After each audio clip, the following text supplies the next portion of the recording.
তো যা দেখি না দুই নয়নে আর বিশ্বাস করি না গুরুর বচনে। তো এই কথাটা কাদের জন্য প্রযোজ্য বা কাদের জন্য আসলে বলা যায়, যাদের আসলে কোনো ভিশন নাই বা কোনো গোল নাই, লাইফের কোনো স্বপ্ন নাই, ড্রিম নাই, এরকম মানুষের জন্য ঠিক আছে যে আমি চোখে যা দেখি না তা আসলে বিশ্বাস করি না। মেইন বিষয়টা হচ্ছে আমাদের যে মস্তিষ্ক আছে, মস্তিষ্কের যে ক্ষমতা আছে বা যে পাওয়ার আছে, ওইটার চাইতে আমাদের হৃদয়ের পাওয়ার 5,000 গুণ বেশি।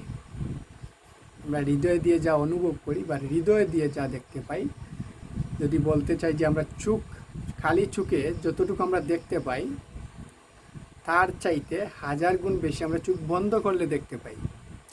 আসলে চোখ থাকা বা চোখ না থাকাটা কোনো সমস্যা না।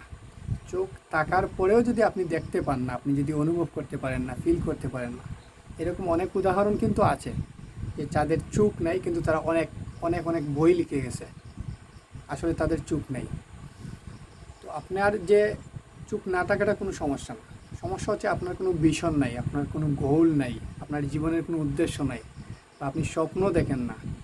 এইটাই মেন সমস্যা, যে আসলে গুরুর বচনে কোনো লাভ হবে না। আপনি যদি স্বপ্ন না দেখেন, আপনার যদি কোনো লাইফে গোল না থাকে, কোনো ভিশন না থাকে, তাহলে আপনি চোখ তাকিতেও অন্ধ।